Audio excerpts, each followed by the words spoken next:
ભાઈ તું આ ઢોલ વગાડે છે એ શેનો બને છે? ચામડાનો. અને માણસનો દેહ?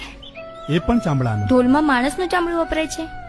ના, તો શેનું વપરાય છે? જાનવરનું.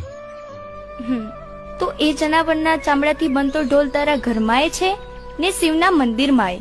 તો એમાં તો જગતને કોઈ ઊંચ નીચ નથી નડતી. જો મરી ગયેલા પશુના ચામડા પર કોઈ ઊંચ નીચ નથી કરતું ભાઈ, તો આ જીવતા માણસના ચામડા પર ઊંચ નીચ કેમ? કેમ મારા ભાઈ?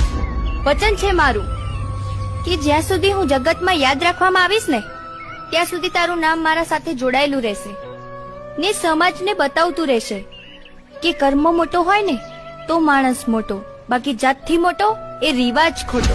માં, સતીના સતને જાણવા માટે અંતરની આંખો ખોલવી પડે માં. જેમ અર્જુનને શ્રી કૃષ્ણએ દિવ્ય સ્વરૂપ બતાવીને ભમણા ભાગી હતી ને, એમ માં તારા અંદર રહેલા સતીના દર્શન કરવાની આશા છે માં. બસ એક આશા છે.